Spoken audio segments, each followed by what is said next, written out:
What is up, everyone? Welcome to the Patio Slave podcast. It is June 25th, episode 1616. I'm here with Tony and Nate. Before we get into the set list and the segment details, want to give some shout outs. We had Sean on Instagram. He's in does a podcast called Sean and D's Good Tape. He had some good words for us. So thank you, Sean, for checking us out. Also, Cambrio Music also hit us up on Twitter and had some good comments for it. We love that stuff. Definitely continue to do that at Patio Slave on Twitter and Instagram. Email is patioslavepodcast@gmail.com. Hit us up. Tell us what you like, what you don't like. Segment ideas. We love hearing from you guys. If you hit us up, we will definitely respond. So keep doing that. So with that, I'm going to hand it over to Tone. He's going to give you a cool update for our YouTube channel. Thanks. So, we were lucky enough to talk to the two guys that made our intro music this week. So I had Donnie Golden, a.k.a. Greg. You'll hear his name, Greg, too, a few times. And Nomar Slevik. They were the two that heard the intro music you heard at the top. They created that. And there's a cool story behind it. So I interviewed them for about 15 minutes, almost 20 minutes, and then we react to the interview a little bit after. So that's going to go up on the YouTube page. It may get released as a bonus episode down the road here. You never know. But, I'd check that out. I will probably put that up sometime tonight, 6:25. So you'll see it over the weekend. So leaning into the set list here, we had a couple album anniversaries we wanted to get to. That's kind of an ongoing mainstay segment for us. Then I don't know if you guys have heard the Herd Immunity Fest, which has since changed its name or just taken the name down. But that was something we all were like scratching our heads about. And then a few other artists are doing some stuff local, doing some stuff live. And then we've got a couple albums that came out this week that we've all been pretty stoked on and listened to a couple times. We wanted to talk about those. And then the main segment, if you guys follow us on Instagram, we put up a photo and a kind of a teaser for the episode tonight, the segment, Heavy Therapy. So kind of the opposite side of the coin to last week's episode where you had the good vibes music, the summer music, the rolling the windows down. This is more like you got to let it all out. It's got to be loud. It's got to be sometimes not necessarily loud, but some heavy themes that bring you to the table that kind of are therapeutic in a way. So that's kind of the segment for tonight. So that being said, Nate, got a couple album anniversaries we want to talk about. Yeah, when you're talking about playing some music that kind of help funnel or kind of take out your aggression, it makes you want to break stuff. Sometimes you just want to break stuff. Yeah, good segue. Oh man, yeah. Some people hate this band, some people love them. The funny thing is they were the biggest band in the world at the time. So Limp Bizkit dropped Significant Other on June 22nd, 1999. So we had just gotten out of high school, right? Freshman year? Just gotten into freshman year, yeah. Just got into freshman year. Yeah, it's crazy. So, it's crazy that was already 21 years ago. Man, what are your memories of that album? I remember getting it the first day it came out. So yeah, $3 Bill Y'all came out when we were in middle school, and that was, I think Faith got some radio play, so they were big. A ton of hype coming into this because Nookie was the single, and I remember getting it at Best Buy, or actually it might have been Lechmere. I know we've made a callback. Oh yeah, we've talked about that. Yeah, which was like basically a version of Best Buy, but it came with, and we'll throw this up on the YouTube video. It came with a like a rubber keychain, which I've hung on to for 21 years. Don't ask me why. I mean, because you're a nerd. Can you imagine me using that at 35? Like, I would. But so it shows you the hype at the time. I ran out and got it the day of, and it was in the summer. I'll never forget. It was a summer, and I put it in my family's Hewlett Packard, I think it was, computer.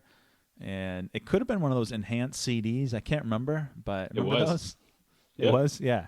So that's why I put it in the computer. But yeah, it was. Here's my read. It was a banger at the time, and in genre is good, but at 35, I'm not seeking it out. I'm gonna disagree with you wholeheartedly. But I'm almost 36, so maybe I'm just older and wiser. Nate and I ride for this band so hard, though. Like we just, especially this album. Yeah. I was never really into $3 Bill, y'all. There are songs on it that I like. Obviously, the Faith cover was huge. You guys remember the 8th grade social? Mm-hmm. Yeah, we in our town growing up, there are 2 middle schools, and right at the end of our 8th grade year, which about when this album came out, they do a big dance for both 8th grade classes. They bring everybody together because we're all going to be at the high school together the following year. I remember Faith being played at it, and we just like went nuts. Like Yep. we're a bunch of 8th grade boys just being stupid. So that was kind of my intro to Limp Bizkit. And then this album, I bought this album that summer. I don't know if it was the day it came out, but I had it that summer. And I still like looking at the track listing the other day, I'm still into a lot of it. Like it's not one that I come back to, once a month or even once every couple of months, but occasionally it'll hit me and I'm like, yeah, I want to listen to that again. To the point where I own it on wax. I think I posted it on Boozy Vinyl at one point. Nice. I just love this record. I still do. Yeah, talk about a time and place once again, right? Yep. The single was June 16th. The album dropped June 22nd. It kind of epitomized what was big at the time, which they obviously helped bring it to the mainstream, I guess, Limp Bizkit. I think we all can agree that the roots are really very much so like Rage Against the Machine and bands such as that from the early 90s, kind of even late 80s if you think of Run DMC and stuff like that. But man, Limp Bizkit was huge, and haters are gonna hate, but there's some really strong numbers on this album. I'll always remember picking up the album. I don't think I bought it on the same day, Twan, but I did remember buying it, and I think my sister bought it and my brother bought it. So I mean, talk about why they went so platinum so quickly is because like everyone is buying it. It was just like, oh shit. And I think the strongest memory I have of Limp Bizkit for this summer was seeing them at Woodstock 99 the same summer. And just they were like the biggest band, or one of the biggest bands on the planet at the time. And they were like still in a weird way up and coming. But they tore it up at Woodstock 99. It's pretty obviously a very notorious set. But and I had checked out $3 Bill, y'all, a year prior. I had a friend that had it and he let me borrow it. I borrowed it for like 12 months. Like I didn't give it back. I was like, I really like this album. I was stoked when that album came out. Bro. Only if he asks. Yeah. I did like the album artwork. Like it was perfect. It that set the tone for that album, the visual kind of nature of it. But also they had In Together Now, which had Method Man. Was it just Method Man on that song? Yep.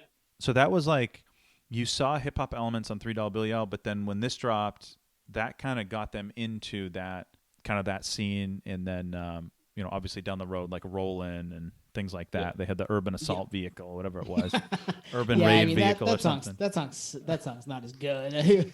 But I think like DMX was on that or something. Yeah. I will ride for Chocolate Starfish too. Not gonna lie, not the whole thing. The Urban Assault Vehicle Rollin' is garbage. Rollin' itself is pretty garbage, but but Boiler's an awesome song with. There's a song with Scott Weiland on that album that's really good. So yeah, no, there's still some stuff there. They definitely played up the Durst is a D-bag angle really well, and maybe he was one, but maybe he was also playing a character a little bit too. So. But I mean, it worked. They sold a ton of records. They were massive. Actually, I think you just nailed it. He was a caricature of himself. He was playing a character. Yeah. I mean, what's the Chocolate Starfish? It opens like, "Ladies and gentlemen." It's like that's not his real voice. Like, there's no way that's his real voice. They were just feeling themselves, and he was feeling himself, obviously. And I think it was put on by the record label, to be completely honest. And wouldn't be shocked. Huh? I wouldn't be shocked. Yeah, I agree. Yeah. I feel like the whole controversy with them and Slipknot was very much so a label play, sell records, start some controversy. At the end of the day, they're on the same bills and they came up in the same clubs together. So I feel like that was all like, maybe not fake, but just a little over exaggerated to an extent. Well, I mean, and this is only a couple of years after all those rap beefs were in the news that didn't end as well, but you know what I mean? Mm-hmm. Those were a lot of times those things are to drum up just publicity for records. Is that a good segue into the next album anniversary, the rap beef? I think it is. Totally. I think it is, yeah. So this next artist had beef with Nas, and that's didn't Nas drop Ether in response to Jay-Z? So the album anniversary is Jay-Z's Reasonable Doubt, which dropped June 25th. So today, Today, 24 years ago. 96. Wow. That's crazy. So what are you guys' memories of this one? Oh man, dude, this album's awesome, man. I love Jay-Z, but I really like Nas too. So I was always kind of bummed out about the whole beef. And yeah, I've actually seen Jay-Z perform with Mary J. Blige. So that opening track with her is so badass, and they're both obviously fantastic. And Jay-Z is an idol of mine, you know, both in the business world and his musical achievements. So yeah, so 96. So we were in middle school. That's very much fits the place. Speaking of like high school dances tone, that kind of reminds me, like, that's where you hear things like Jay-Z, you know. Oh yeah, and, definitely. Get fully immersed in that kind of music. Yeah, I loved it, man. So for me, I didn't get into this album first. I think I get into the next one first, with Hard Knock Life and Can I Get a What? Those songs, those were huge. And then I kind of backtrack like we were wont to do as nerds and find more stuff. And this album's just, I listened to it today. I was like, wow, I hadn't heard it in a while. It's great. There's so many classic tracks on it. Jay is obviously in his element, and it's mid 90s rap, which for me, pound for pound, is pretty awesome. It feels of that time so much more than maybe any other type of rap.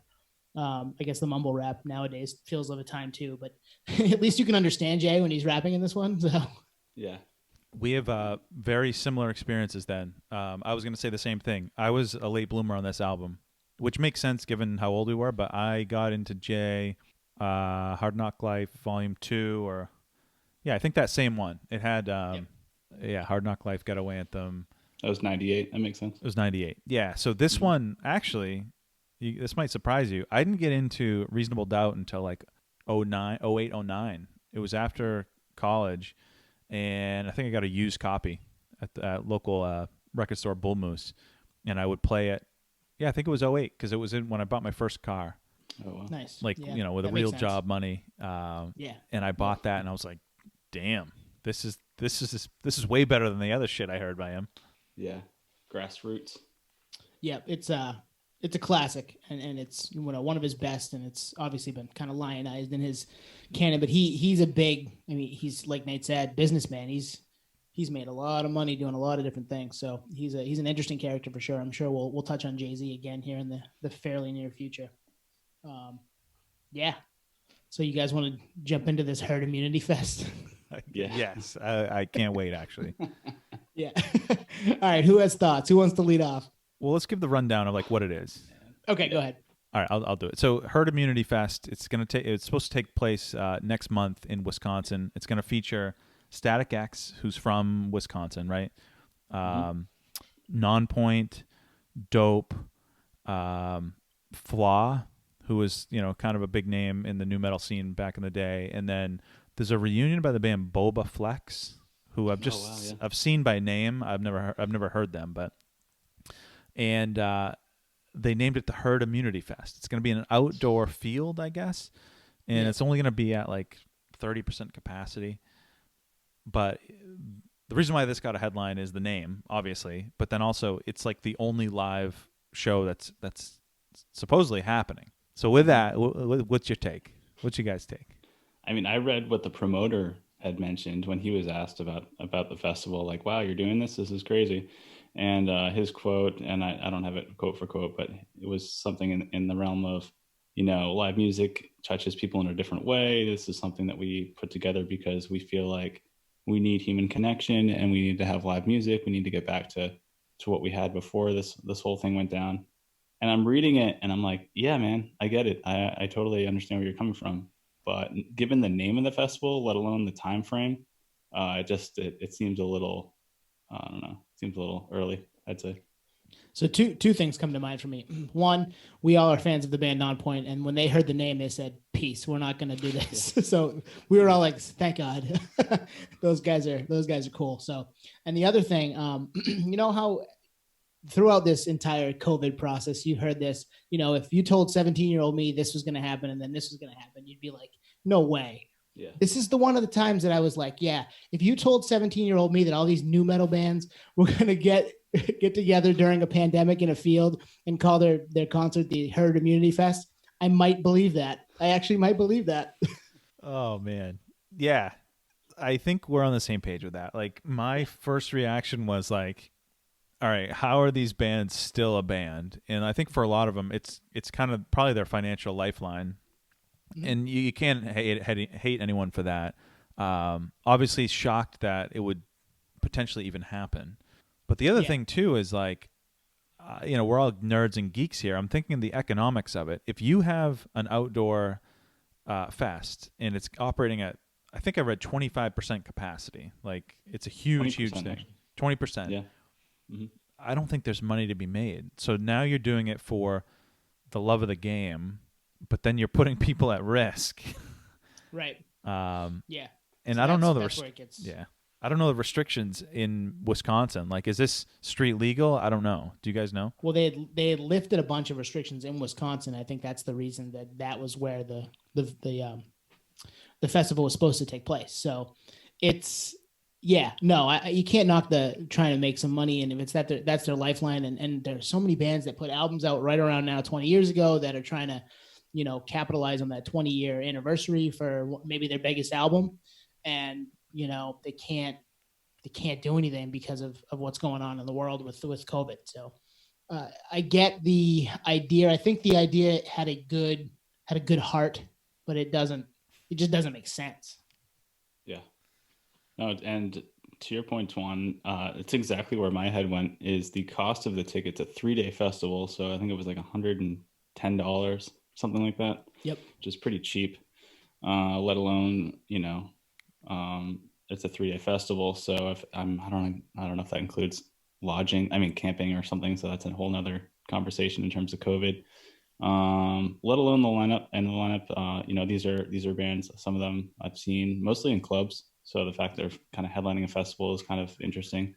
So yeah, I was thinking the same thing when I was reading it. It's like, at 20% capacity, this might be like the epitome of like a break-even analysis, and that's it, and maybe even a loss. But I mean, I think like you're saying that maybe they just want to get out there and just play, but and maybe recoup some revenue via merch. I don't really know. It doesn't really make sense. That's the first thing I thought of too. Is kind of gotten the business mindset, and it's like, you might have a break even analysis on this. That's about it. I don't think anyone's going to profit off this. And then liability wise, you might be looking at some long term aftermath. So it's pretty wild for sure. And the band's got to get there. I mean, I don't know where some of these bands are from, but I mean, if they're close enough to drive, you can do that with low risk. But if you have to fly, I mean, it's just, and I don't know. Did you guys read a lot of the comments on social media about this? It was super. A little bit. It was obviously super divided. It was the new metal head crowd that was defending it to the nth degree. That I'm going. It's my life. Like, if something happens, I'll go down swinging. And then there's like, the new metal haters that are like, what the hell is this? Like, and I think we all kind of straddle that line. Yeah. Like we like new metal, and obviously, I mean, we've talked about a ton of bands from that era, even just tonight.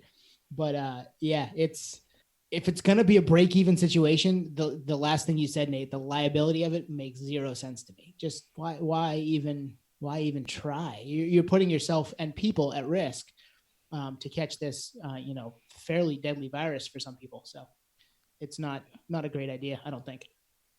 Yeah, if Live Nation is announcing rescheduled dates for 2021, I mean, as much as we talk in depth about Live Nation Ticketmaster, I feel like they probably have the most insight out of anyone in terms of what's going on behind the scenes and when things will get closer to normal, whether it be via vaccine or parameters about setting up a concert to get away from any kind of lawsuit or oversight. So therefore, and I hate to say it, but I would say most likely it looks like it would be smart to follow Live Nation's lead and not be proactive and do a kind of off the cuff festival and just see what happens to break even. You know what I mean? I understand where it's coming from. And Tony made a good point that it's coming from an honest place. It's from the heart. Like, we all want to see live music. I totally get it. We had talked about this on another episode. If some of my favorite bands that I have tickets for were to play this month, next month, I wouldn't go. It's that easy, you know. And I'm definitely traveling for work and super cautious about everything I do. And I think it's a mind state thing too. You know, the most interesting thing about this is the fact that cases of COVID are actually going up in real time. Yep. So the announcement of the festival is extremely ironic. But I think a week and a half ago, that was a different climate altogether. Everyone was like kind of getting over it. The country's opening back up. We're moving to phase 2, in some places phase 3. So maybe they kind of said, okay, cool, we can announce this festival. I think we're in a good place to make this happen and people should be on board. But it's just not the case. Yep.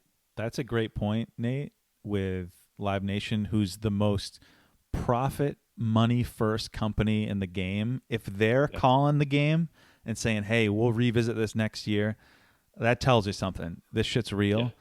So when herd immunity comes, I can't even say it with a straight face. When herd immunity comes around, I mean, it's just, actually, if this is your first time hearing about it, log online, go on Facebook, Twitter, whatever, find the flyer and try not to laugh. It is straight out of like 2000. Check our Instagram. It's on there. It's on our Instagram. Yeah. It's straight out of like MS Paint meets I can't, clip art.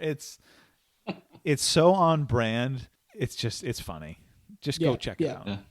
You're right about Ticketmaster, Live Nation. If they're scaling everything back, then they know something's up, and let's maybe not do this. The other thing that was funny to me, and just when I first read about this, I'm scrolling through Twitter, you know, checking for information, looking for stuff, reading articles, whatever. And it's like, oh, Deftones postponed. Oh, this band postpones. This band postpones. Hey, come to Wisconsin in July for the Herd Immunity Fest. I'm like, is this? And I said it to you guys, and I said, is this a joke? I thought it was like The Onion or something. I'm like, I don't even know if I should believe this, because it looked like, amongst all the other things I'm reading, why is this one the complete opposite? Somebody's trolling me here. I felt trolled. It was very Hard Times or Onion. Yeah. Like if the Hard Times posted that, I would have believed it. That it was a joke. Yeah. I would have thought it was a joke. Yeah, that's crazy. So I'm my guess is between now and, you know, even maybe next week, we see that not happen at all. Everybody just pulls out, and it becomes a bad idea, and it just doesn't happen. Well, interestingly enough, bands are being added. So No it actually way. is the contrary. Yeah, it's actually the contrary. But that could get come shut to down America, by the dumpster fire. Hey, can we take guesses on who's added? Yeah. 40 Below Summer. No, I don't know. No, it's a good call because there are some names that just like come to mind. You think of like Stuck that would, Mojo. like- yeah.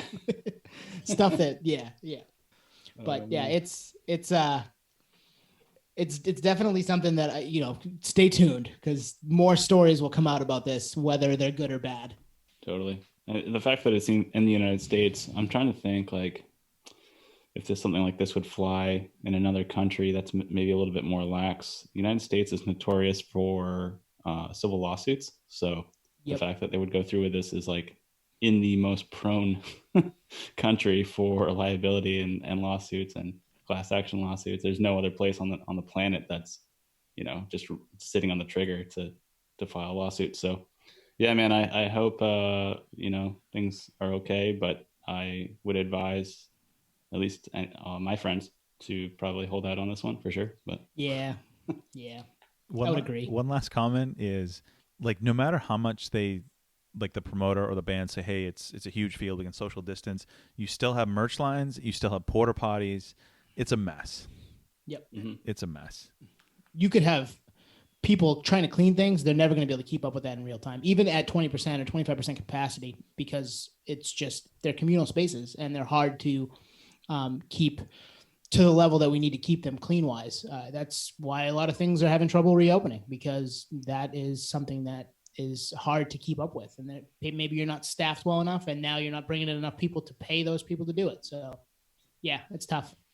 Both your points just brought me back to the whole infrastructure thing, because I go to a lot of festivals and I usually go to the first one, and a lot of them are presented by AEG or Live Nation or some kind of collaboration to put it on, so they're never like underfunded, but they're always a shit show. The first year of any festival is always a shit show, and they always lose money. I would assume. I get some insight sometimes that it's for sure losing money, but yeah, like directing traffic after the show and carpooling and stuff like that. It's just an absolute mess for like a festival that's got some heavy hitter headliners and got all the permits and everything. So I don't know, man. So speaking of first year festivals and our guest next week, I'm just going to tease it a little bit. We went to a festival 10 years ago next weekend, Nate, in Maine. Ooh. Yeah, keep that down. No, we'll talk about it next week. I think we'll talk about it next week. So, but that's teaser for next week, guys. Our guest, we have a guest, and we all went to one of those first year festivals, which actually was pretty awesome. But yeah, it was a little bit of a bleep show. Yeah, that was awesome. I remember that. That was 10 years ago. How crazy is that? Wow. So, Steph, another shout out. Steph in California sent us something on Instagram. Nate, you want to talk a little bit about that? Yeah, a little another show, maybe a little bit proactive on going forward with it, but it's a show and a dinner. It's kind of an expensive ticket. Citizen Cope's doing a little show and a dinner in LA, small cap. So she sent it over like, hey, check this out. So I thought that was kind of interesting. Kind of goes back to the point with Herd Immunity Fest, though, because it's still going to be people in a small cap room, even if it's socially distanced. It just boggles my mind. It still doesn't really matter because you're indoors and it's circulated. It's air that's being circulated. So I love Citizen Cope, don't get me wrong, and I love LA, but it's an interesting thing, but it's an expensive ticket, and I just feel like, again, it's a little bit maybe forward thinking, but I don't know. What do you think? I was thinking the transition to Citizen Cope would have been, well, on the opposite end of the spectrum, someone being responsible. But now that you said that, Nate, like no matter what, you still get the shared bathrooms, you get the shared merch, the merch lines or whatever, if he does that. I don't know the venue, but when I think dinner, I mean, I don't know how big it could be. I mean, it must be big enough where, you can get a waiter or waitress navigating through and whatnot. But I can't imagine being 100 yards away sitting at a table watching him either. So it's probably relatively small. So yeah, I mean, it's one of those things like, I don't know, is it to benefit charity? What is it, or is it just a show? I mean, my thought is, like you said, it maybe trying to come at this from a responsible angle, but at the same time, especially if it's indoors, it's tough to do it. Even if you go cap, you have, more than 6 feet in between tables. Maybe you have 15 feet in between tables, and you've got merch lines, you've got bathrooms, you've got entrances and exits that are the same. People having to go through all those spaces to get in and get out just doesn't lend itself for this to work. Now, maybe in a small outdoor venue could pull this off with a little bit less of an issue. And then you could do maybe you buy your merch beforehand. You can like see it all online. We talked about this with the concerts outside in the cars, where everything's, you're in a virtual line on your phone and you order the couple things you want, and then it's already packaged for you. You just walk by and grab it. You're not hanging out there. It's not a communal space per se. It's just, it's done and you're done. So that might be a way to do it. But I think outdoors is really the only way for this to work. I don't think indoors works right now. Yeah, based on the newest developments, outside it seems like it makes the most sense because it only travels so far. Indoors, the air is circulating. So I think ultimately what it comes down to with both Herd Immunity Fest and the Citizen Cope show is, independent music management or promoters or even bands themselves just finding a way to adapt to the current situation. So I guess Wisconsin, maybe they're in phase 4. I have no idea. Maybe something like that, where they're like, oh, cool, we can actually run with this. The Citizen Cope thing, since I'm here in Southern California, I can attest to the fact that, you can dine in a restaurant. So maybe they're kind of piggybacking on the fact like, okay, we can follow this blueprint. The only difference is there's an artist playing. So we're kind of following in line with the California regulations to just do this and have at least something. But it still seems a little early, and I just don't know how it's going to play out. So it just it seems a little too early, and I want to see live music so badly. So it's tough. But the only way to kind of justify it for me personally, and I'm pretty loose and pretty casual about things, but I want to live a long life. So is the fact if you change the COVID in your head and change it to like Ebola virus, for instance. And say, okay, I'm going to go to the show. Ebola virus is just rampant right now, but okay, I'm going to go to this. We're in phase 3, even though Ebola virus is going on. I think you would think differently about it because Ebola virus is so much more. It's been studied more, and there's been movies about it, and there's a really good book on it called The Hot Zone that go into depth about Ebola virus. So you might think differently, like, shit, I'm not going to go to a show because Ebola virus is a flesh-eating disease, and therefore, if I contract that at the concert, that's it. That's checkmate for me. So COVID is kind of not at the phase where we know really anything about it at all. I'd say. I mean, it seems like such a mystery still. I think we're becoming a little desensitized because we keep kind of ping ponging back and forth from things are getting better to, oh my God, things are actually worse.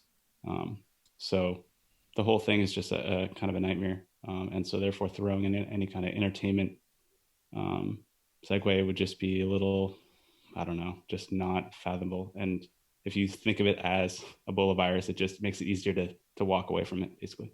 Well, the thing is, as soon as you introduce food and beverage, that means you ditch the mask. So it's like you're indoors. Or, I mean, this is an indoor venue. There's just people eating out in the open, drinking out in the open. Yeah, you can separate the tables by 6 feet, but then it's the communal space. And Tone, I didn't even think about that. The size of the door and the door entrance doesn't change. You know, the ticket taker line doesn't change. So I don't know. I hope it goes off without a hitch. I actually like Citizen Cope. I haven't seen him live or them live, but take COVID out of it, this would be a hell of a experience. Yeah. A dinner and a show. Hell yeah. You kidding? Yep. Yeah. So, speaking of people that are okay with this kind of fits more the herd immunity side, right? You guys are familiar with Sammy Hagar. Oh yeah. Yep. So he is Van willing. Hagar. Yeah, he is willing to Risk get it sick all. and or die. He's willing to risk it all to kickstart the concert industry. He just says, "I want to play shows. I don't care. Like, I'm in. Let's go." What do you guys think about that? That's kind of crazy, right? What was the quote he said? He said, like, in so few words, I'm willing to sacrifice myself to kickstart the to kickstart the concert industry. Yeah. How old is he? I mean, he must be close to 70 now. I'm looking that up right now. Somewhere along those lines, but it actually puts it in context because he's definitely well off financially. So it's kind of the polar opposite of and I don't want to throw anyone under the bus that's on Herd Immunity Fest, but it's a different ball game in terms of where they stack in terms of their financials. So yeah, if he's saying that, clearly it's coming from a place that is, I just want to play shows, but it still kind of disregards what's actually going on. So I think it's easy to get desensitized, and you're just like, whatever. I'm a rock and roller. I'm just going to play. So yeah, I've always done whatever I wanted and however I wanted to do it. Yep. He's 72. He'll be 73 this year. Wow. Geez, I thought I was pushing it saying 70, but yeah, I mean, I think there's definitely some truth to that, Nate, where he's like, I've been there, done that. I don't have, I mean, think about Hagar. He's that age. You're not going to be doing that at 80. You might not be doing it at 75. So his runway is so small that he's just like, you know what? If I go down in the middle of the fire, it'll be worth it. I want to get out there again. He'll be a legend, right? Right. We were worried about live music in 2020, and then Sammy Hagar said, "Get on my back, boys. Let's fucking go." Yeah. So yeah, I mean, 72. He's probably made his money. You're right, Nate. I don't understand why he's willing to do it, but I mean, he's just what he does. He's like, this is me, and I'm lost without this, and without it, I don't really have any reason to do, my daily stuff. I'd rather be out playing shows. That's what he's done for however long, 40 years, maybe he just 50 years even. He wants to get back into it. You ready for this hot take? Yes. Sammy Hagar headlines Herd Immunity. He probably called him. He was like, I'm in. I don't fit the bill, but I'll do it. Let's go. Wow, that's awesome. Co-sponsored by Cabo Wabo Tequila. Yeah. Which is his other venture, which is what I'm saying. Like, he's got ventures in wine and spirits, which is always going to be a strong market. So yeah. Crazy. Yeah. So that piece is it's got to be for the love of the game for him, right? He's just not worried about it. He's not worried about the COVID. He's not worried about getting sick and dying at his age where he's in that demographic. I'm sure he's got another underlying condition being 72, like it doesn't make a ton of sense for him. Although if you're going to be just thinking about a concert, if you're going to be away from people, the place to be away from people is on stage. So maybe he's like, I'm not gonna get sick. Maybe other people might, but I'm fine. So maybe that's it. And he can't move around quick, so he probably when he performs, he's probably pretty immobile. So it's not like he's even coming close to his bandmates. He's Right. he's gonna be like John Popper when Popper broke his leg. He just sits down. Yeah. Or Dave Grohl in that like massive throne they made for him when he broke his leg. The only artist that can actually pull this off would be Wayne Coyne from the Flaming Lips Yeah. and the Gerbil Ball, right? Oh my God, good call. Jeez, yeah, and remember that meme from a couple months ago that we saw? It was like we've seen Flaming Lips a couple times here. I know I have. I've seen him twice. I think Nate, you're at least once, right? Twan, have you seen him? Never seen him. Okay, so I'm gonna actually. I may post the video of him going over the top of me at the State Theater at in the Gerbil Ball that he comes out on stage in, because I have a video of him flying over the top of me and my brother. It's one of the few times I'm glad I had my phone out. Sorry, Lance Mercer, if I couldn't call back to a couple episodes back. I was so happy that I had my phone out recording because he did. He rolled the Gerbil Ball right over my head. But yeah, he's that works. It makes sense. He's away from everybody. He's the bubble boy. Come for the set list, stay for the tangents. Always. That's so funny. Because you're right, that could work. And who knows? Maybe herd immunity will just have those bubble balls. I'd go back in mosh pits. Oh God, that would be a mess. I'd go back in a bubble. I'd go back in. The Herd Immunity Fest would actually make sense. It probably wouldn't be at this scale; it'd be a little bit larger, perhaps. But if they were to use this as a test market for those hazmat suits we were talking about a few episodes ago, another throwback, that would be the only way that this would actually make sense. It'd be almost like sponsored by that as a test market. We're going to test this in this festival and see if this is a viable option. But this is just a straight out like, no, just go bear, figure it out. You'll be fine. We're going to name the festival just to make it that much more bizarre and sketchy. If I was Static X, if I was their PR person, I would just say, hey guys, you know what? The response is ridiculous. Let's just come out and say it was a joke the whole time. You know? This was supposed to go to the Onion and the Hard Times, and it didn't. It was somebody else picked it up early. They caught an email, and it was all a joke. Yep. We want to. We got a couple albums that came out this past week. We want to jump into those. Yeah, let's do it. So New Found Glory put out. We talked about New Found Glory last week on our episode, going back to Sticks and Stones from 18 years ago, and then that Friday last week they put out a new album. And what's it called? Forever and Ever times Infinity. Yep. Yeah. I know we talked about it in previous episode. I was excited for it, but I've kind of fallen off listening to them to the level that I was when we were younger. But this album was really good. Like I threw it on a couple times this week and was, it brought me right back to where I was listening to Sticks and Stones at age 17, 18. But it was, it scratched that itch for sure. And the weather being nice, rolling the windows down, listening to those guys, it felt definitely like that. So it was cool. Yeah, man, I'm with you.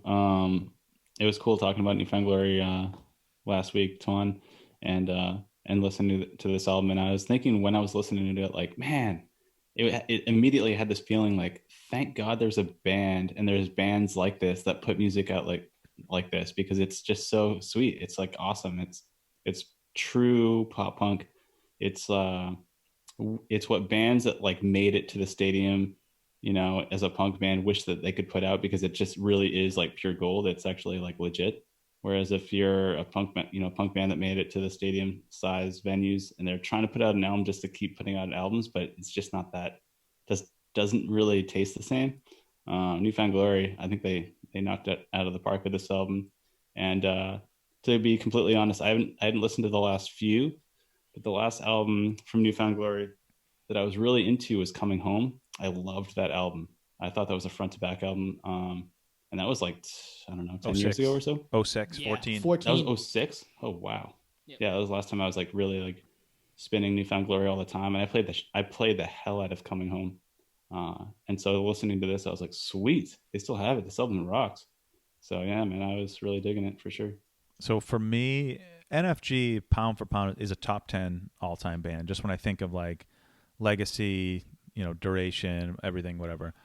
for me, I'm with you guys. It's my favorite album of theirs since Coming Home, since 2006. Nice. I posted about it on my personal Instagram. Their last two, which was Makes Me Sick and then Resurrection, and then before that, geez, I mean, it shows you I can't really remember. They had Not Without a Fight, which was pretty good, which was after Coming Home, which they kind of went back to the, a little heavier side. That was pretty good, but this new one is better than that. I think it's a band that is not trying to impress anyone. They are what they are.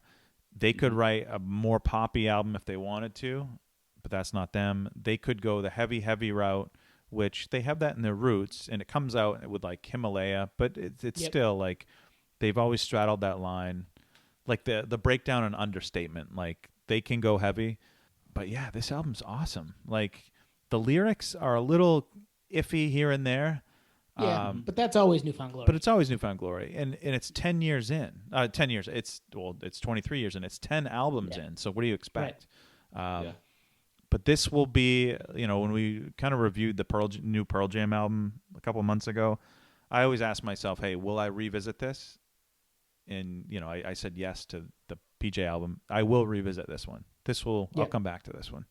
The funny thing is we were putting together the set list for this week, and this hadn't crossed my mind as something that I wanted to talk about until I listened to it the first time, and then was like, you know what? There was enough there that I want to put that back on and try it again, and was like, yep, this is something that we need to talk about this week because it was that good. I saw your post, your personal Instagram post, and thought to myself, yeah, no, I'm actually really into this too, more than I thought I'd be for sure. So to get them kind of doing what they do, you're right. They lean into that what they are. There's some elements of that really poppy side, that kind of sappy side with songs like the last song on the album. I feel like that's a staple for them. I forget what it is. Slipping Away, maybe? Yep, Slipping Away. Yeah. Songs like that, and they seem to do that on every album, throw one of those kind of sappier love songs on the end. But then like Himalaya, where there's some heaviness to it, and they lean into, their roots there too. So the Newfound Glory are what they are, and it works. Yeah, I feel like for me, it kind of, since summer essentially just started and we were just talking about kind of summer vibes the last episode, I felt like this kind of fit that really well. And we were talking about how it was delayed. I think that was a good move. I know, Twan, you talked about how you backpedaled on that. I think it was totally appropriate. And given maybe the negative connotation with COVID in the original release, but date and so forth. But yeah, no, when I was listening to the album out, it was super sunny out and I was taking a walk and I was like, man, this is awesome. And like I said, I hadn't listened to Newfound Glory since Coming Home. So I was like, I think it may be healthy to cycle off certain bands and certain artists and revisit and maybe pick up their newest release to kind of have a fresh take on what they're doing and be like, oh, nice. This is good to come back to this. And maybe I'm happy I took a break. And it wasn't intentional with the last release being Coming Home. I literally just hadn't checked out Newfound Glory in a long time, but it was like really refreshing to pick it up and listen to it today and be like, oh man, this is a really good album. And these are really quality songs. And I think the heavy element on the guitars really helps for me. But yeah, man, it was solid. And I really like that. And there was another new release too, right? Oh yeah. Also Hum put out a new album as well. Yeah. Kind of a surprise drop, right? They released Inlet 22 years since their last album. I know we all listened to it. I get takes. Yeah, me too. You want me to go first? Actually, I want to hear your... Let me go first because this is funny because early in the week I listened to... because we had talked about Hum a little bit before this album came out. Which is funny. Just randomly. So funny. Yeah. In our group text, we're always just kind of talking about stuff musically. This happened long before the podcast. And Twan had brought up listening to older Hum records and them being kind of, a band that the Deftones was influenced by. And I was like, all right, I'll give it a whirl. I didn't ever really like the song Stars all that much. It's not bad. It just was never something that scratched an itch for me. So I listened to the record that song is on. You'd Prefer an Astronaut, I think is the name of it. And I was like, the musically I'm okay with it, but the lyrics just kind of don't do it for me. And then all of a sudden this album drops and I listened to it last night in its entirety. And I was pretty much blown away. The lyrics, I think, or the vocals still are maybe a tiny little point of contention for me, but they lean into what they do now a little better, I think. and the music was awesome. Like the riffs were really good. The tangents they went on, because we love tangents here. The tangents they went on musically were just really, they fit. It never felt like you were listening to an 8-minute song, because it just kind of kept twisting and turning and giving you something new. So that was really cool to me. And it kind of reminded me of, there was a song that The Summoning, which I know Tuan had brought up. The riff was cool. It reminded me of Tempest on Tool's new record, Fear Inoculum. There was some vibes for that, which I thought was, I was like, boy, this sounds like a Tool song kind of, but a little different.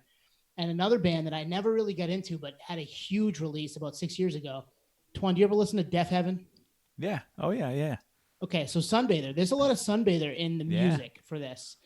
The lyrics, the vocals are completely different. Obviously, the vocalist for Sunbather is a little bit more abrasive, as it were. But the music on that record, and I tried to listen to it at the time because it was critically acclaimed, and I'm always down to listen to something new. And it didn't work for me then, but I listened to that album right after I listened to Hum last night, and I was like, no, I like this too. Okay, where did this come from? All of a sudden, I'm into this stuff. So it was like it opened a door for me for some reason. Yeah, I could totally see the Deafheaven comparison. They were a Deathwish band for a hot second, but they, speaking of live music, they were supposed to roll through Portland, Maine, and I think that got at the Port City Music Hall. I think that got delayed. But Nate, you want me to go? Yeah. All right, this might be an aggressive take just because it's like 2 days old. I think it's an instant classic.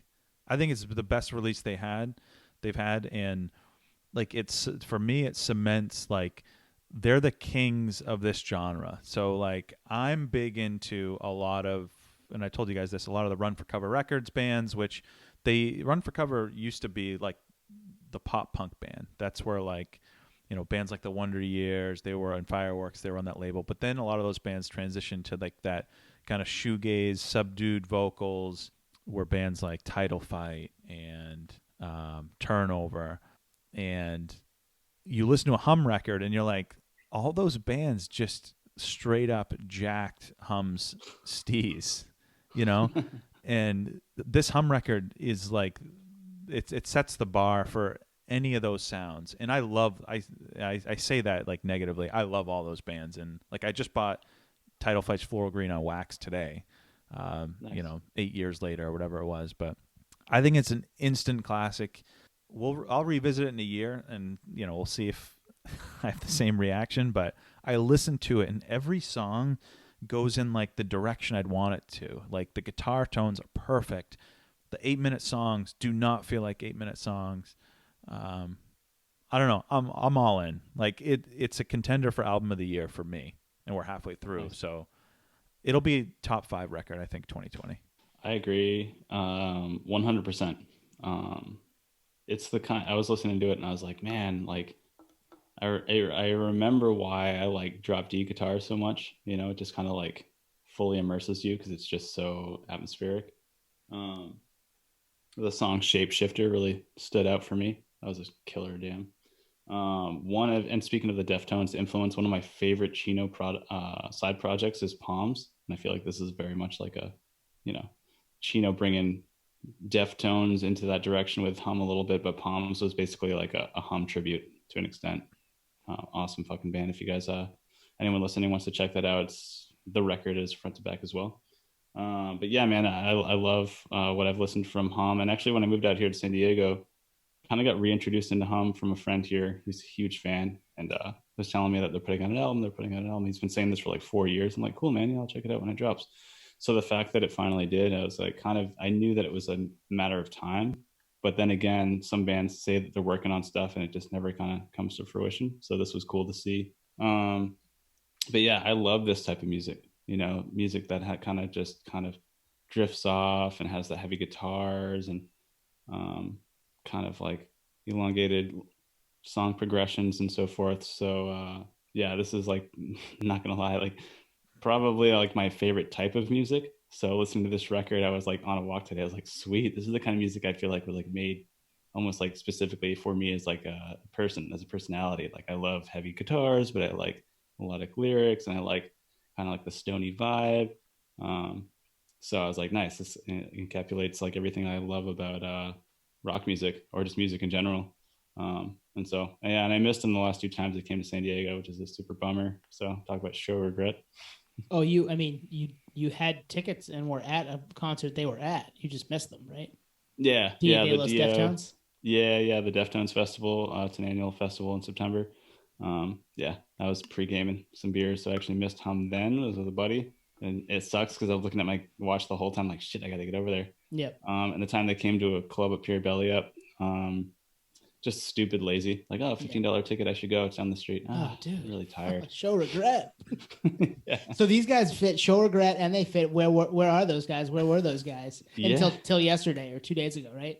Till Yeah. Tuesday when this came out. And hey, good for them for putting an album out on Tuesday. Like, let's go back to our 1990s roots and put albums out on Tuesday, right? For sure. Oh, for sure. And Nate, I feel the same way. Like if you took my collective record collection or like CDs and you put it in a blender and the output was some type of music or an album, I think it would be this. Like Yeah. some parts are really heavy and others are just melodic, and yeah, it just puts you in a vibe. I would say the heaviness of this album is very approachable, though. Yes. Yeah. Right? It's not like it's heavy, like you're not going to be able to hear anything when you're done with it. It's heavy with melody. It's heavy with purpose, I guess is the word I'm looking for. And it's not, it's not heavy for the sake of being heavy. Yeah. Well said. Actually, that analogy to what you were saying earlier makes total sense. And I was kind of thinking that, man, this is like so good that I wish, and this is weird, this is not a slam at all because it's one of my favorite bands, but I feel like I wish this is what Soundgarden had put out towards the end, because Soundgarden was a little lacking on their last few albums. And it's like Soundgarden's legendary, and Hum is this smaller band, but this album is, like you said, Twan, is like it's an all-time all of a sudden. Like I just heard it first listen, I was like, this is fucking killer. Soundgarden's a legacy band, but doesn't have the same like immediate like, ooh, these songs are front to back, this album's front to back, it's cohesive.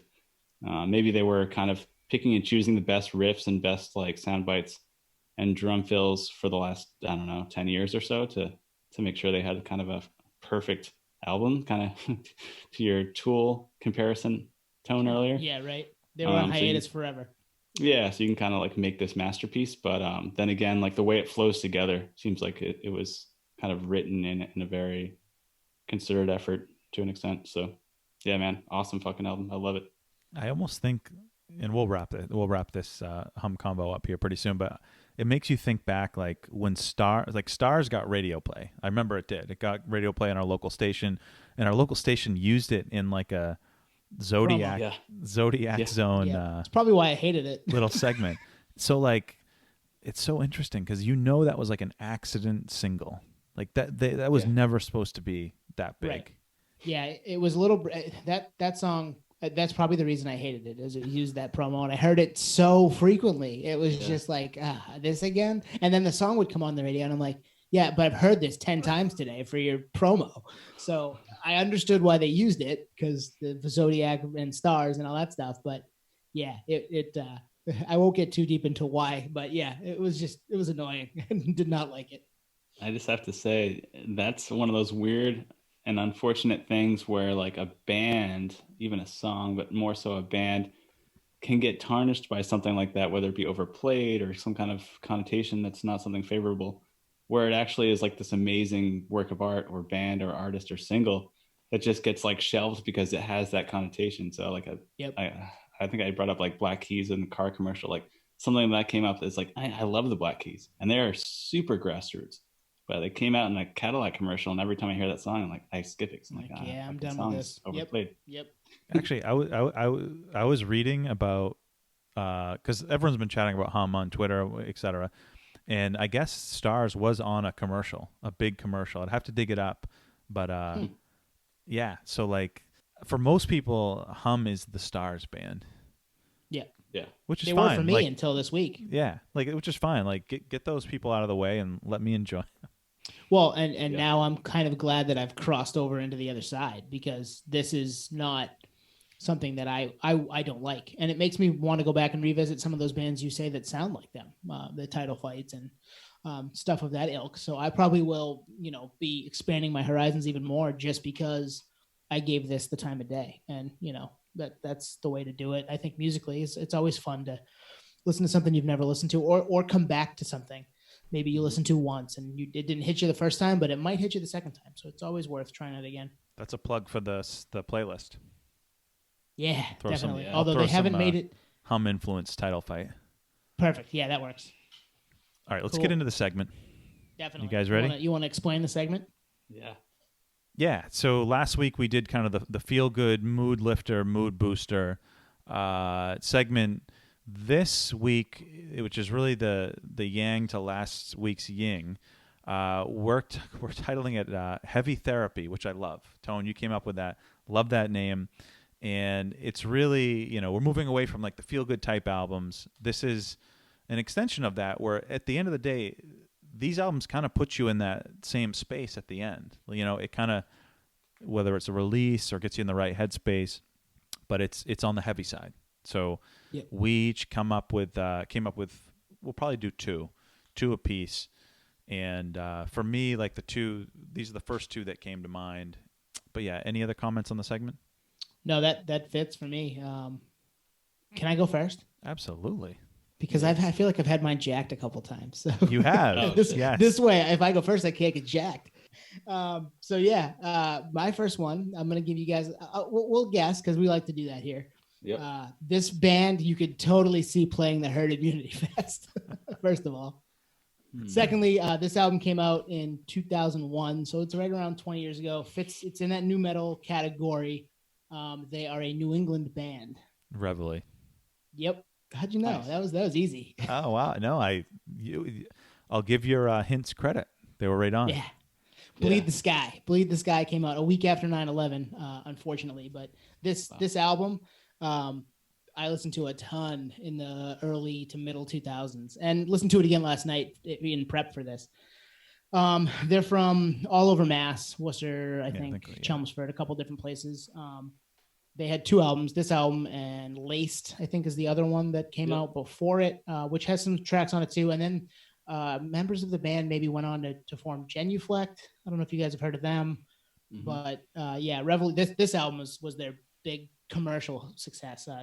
They had a couple songs on the radio. What You Got was a big radio single for us that we heard a lot on the radio here. And then Inside Out, which there's a couple different versions of that. Have you guys heard? There are two different versions of that I've heard. One without Scooter from Cold and one with Scooter from Cold. Yeah, I think one was the radio. Yeah, the radio one I think intended was for radio. Yeah. Yeah, yeah. And it wasn't on the original release of this album. They threw it on after. Kind of a la Back to School for Deftones. Yep. Needed a radio type hit. Wanted to throw Cold in there because Cold was kind of big at the time too. So, and that's another album we'll talk about, I'm sure, down the road. But yeah, for me, big tracks. Those two of them. Plastic, I think, is an awesome heavy track. It's got Stephen Richards from Taproot on it too, which is another band that was big around this time. Awesome song. Yeah, such a great song. And his breakdown, the breakdown where Stephen Richards is singing is awesome. It's just I listened to it last night. I'm working overnights right now a little bit, so it kept me awake. I was like, this is perfect. This is going to keep me going for from the 2 to 4 a.m. time. So it was fun to revisit that. They also collab. This is kind of comes full circle for us a little bit. Two of those songs, the Inside Out redo, and then the last song, Farewell Fix. Amy Allen, who dated Scott Russo for a while and had writing credits on some Unwritten Law stuff, and then they put an album out together too. Collaborated on this record. So lots of overlap with what we like, right? I mean, you don't think Unwritten Law is the same as Reveille, but she kind of had her hands in both of those records and helped, shape some of those big songs of that time. So really different, kind of cool. Loud, heavy, new metal, fits right in that new metal genre. A lot of rap rock. There's one song that the label, which was Elektra Records, censored. The first song, Unborn. There's a line in there that I think they had to, I'm not going to say it. It's just bad. And then Howard Benson produced, which another name that's come up for us in the past with Zebrahead. And so a lot of overlap for us here. That's what do you guys think? That's total nerd. I didn't realize that. I didn't either until I found it. Holy crap. Good pull, man. Reveille's like the epitome of like a good rap rock. There's a lot of filler out there, and the fact that they're from New England is good. That we were able to kind of have some claim to fame in the rap rock new metal kind of scene that came up. Yeah, it sucks that they broke up too because I feel like they had a good thing going. And when you were talking about the breakdown with Steven Richards of Taproot, that breakdown, that breakdown is a vibe, man. That's a great song, super well written. Totally. I feel like it like is a perfect backdrop to like a movie scene or something. It's just like super emotional. Steven Richards from Taproot's got a really good voice. But yeah, dude, I was huge in this album. I think we were all at the show, right? The Asylum promoting this album. I didn't go. It was November 01. Oh, nice. You have it on the spreadsheet. Sweet. I do. Nice. The spreadsheet. With... I didn't go. I wasn't into them at the time. I knew what you got, but I wasn't into them at the time. Was that album? Was the new album out at that point? Yeah, it did come out in September. Oh, so yeah, okay, you're right. It was promoting that. Oh wow, yeah, with Dog Fashion Disco. Yeah, Darwin's Waiting Room. Oh, Darwin's Waiting Room. Live for the moment. It's a great lineup. And I forget someone else. One Side Zero, maybe. They came too. They were around. Yeah. Nate, what do you got on? What else you got? I just remember that album is a front to back. So Tone, great pull, and it's just such a solid album in every way. Guitars, vocals, totally fits that rap rock thing, but it's not corny and it's not overdone. I don't know. They have an original spin on it. I'm not really sure what it is. I think it's maybe his voice is pretty interesting. It's kind of like a weird raspy voice to kind of help complement the music soundscape to that album. But I do remember that they had broken up and then they had reunited for a one-off show. Yep. You said they're from Worcester? Yep, in December of 2008. Oh, you know what I'm talking about? The one-off show at the Palladium? Yeah, and did they play? I think they played that front to back, right? They must have. They didn't have a lot to choose from. It was that or Laced, right? Yeah, I think it was like an anniversary show or something. And I didn't make it to that show, but I really wanted to. Me too. And I thought that was going to be the kickstart to kind of coming back together, but no, clearly it was just a one-off, and that was that. But I agree with you. This album's killer, man. Good fucking pull for sure. So I get a funny story. Well, not funny, but just it's funny in that it gives you context of the times. First time I ever heard Reveille was, I don't know if this was like a New England thing or Time Warner Cable thing, whatever, but there were music channels in like the 800s or whatever called Music Choice. Yep. Yeah. And imagine like, how would you guys describe like Sirius XM radio, but like it was channels for each type of music. For the TV, yeah. For the TV. And I'm scrolling through, and it's actually how I found out about two bands. One of them was Reveille, when this was probably 1999, and Butterfly, the song off Laced, was on there. Yep. And you know what the next song was?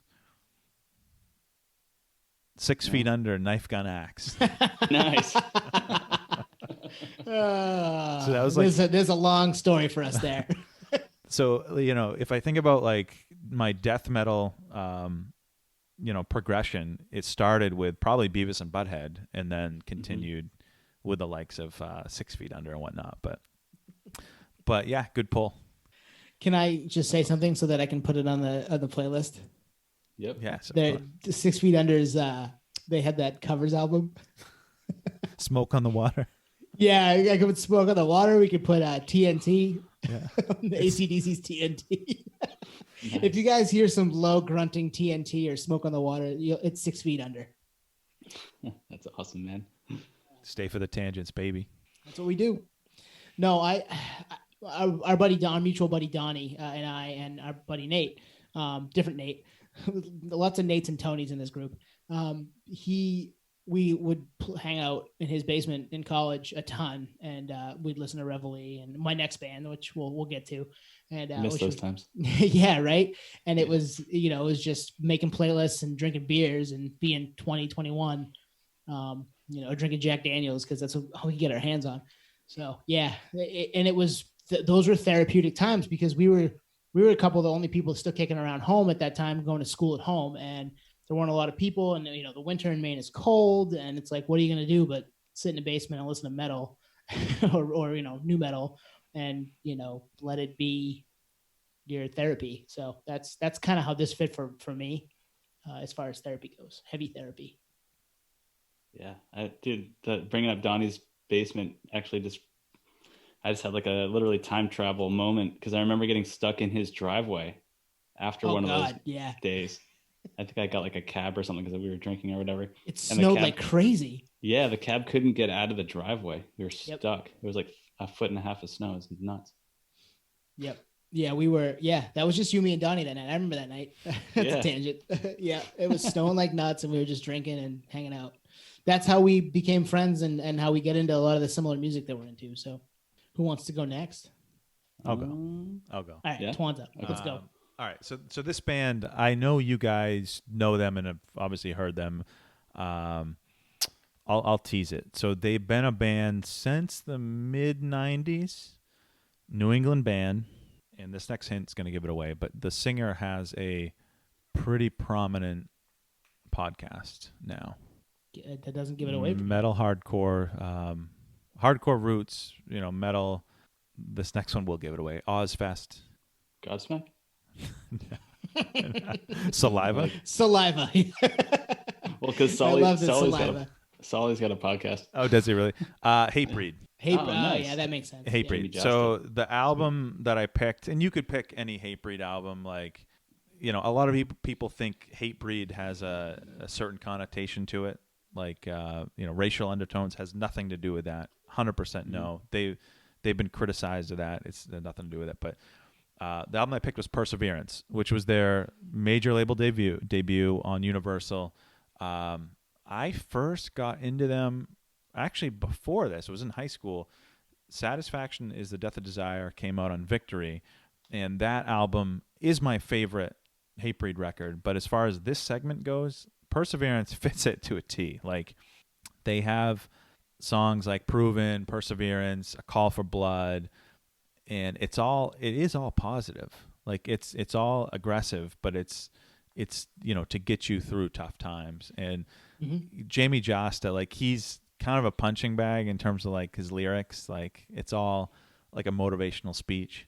It is what it is. But yeah, this is the first band and first album that I thought of when we said we were going to do this segment.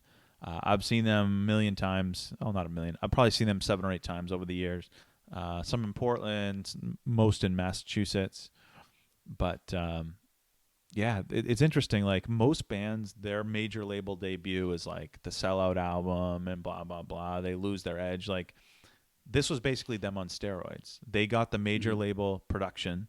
I don't know who produced this album, but when you listen back to Perseverance compared to Satisfaction, it almost sounds like a different band just because of the production. Yeah. And it's probably the heaviest album. So do you guys have any memories of Hatebreed or this album specifically? Do you have a key track or two that would kind of fit perfectly for this? Perseverance. Or is it like a collection? Or Proven. Okay. Yep. Yeah. I'm just thinking. I'm spitballing here, trying to figure out what we're gonna do, how I'm gonna do it. You know what I mean? Yeah. I've got my hands in other things as it goes. Go ahead, Nate. Dude, I love Jamie Josta as a person. His podcast is actually really good. I think we were talking about it through text earlier this week about a certain guest. But yeah, man, I listened to Hatebreed quite a bit, especially when I lived in New York City. I was kind of big into the metal thing when I was in New York. I mean, New York's got a pretty sweet metal scene too. So, yeah, man, I love this band. I saw them a ton. I don't know if I got into this album in particular. I kind of just like played all their stuff kind of in playlists and mixed CDs that my buddy would burn me actually down there. He was actually in a metal band, so he would just burn me all sorts of good stuff. So this is like 07, 08. So that's when everyone's burning CDs on CDRs still. But yeah, man, Hatebreed's a great band. And it's good that I'm happy you put that out there because every time I even say the name Hatebreed, even though I know there's no negative connotation, it's like hard not to think anyone listening, or if like my wife heard me or something, would think that I'm listening to some kind of like, I don't know, band that's white supremacy or something like that. But it's just not even remotely the case. Great band, great dude. Jamie Jost is a great dude. So yeah, man, awesome band. Yeah, and for me, I'm a metal convert, I would say, of the three of us. You guys and Nate kind of really ushered me into that, and now I'm learning more from the two of you as far as that stuff goes. But I remember one of the first things that kind of flipped the switch for me was thinking, okay, the name Hatebreed sounds bad, obviously, but it isn't. If you and especially if you go and look at lyrics, and yeah, maybe the music is heavy, but if you listen to what's being said and the message being brought forth, it's not.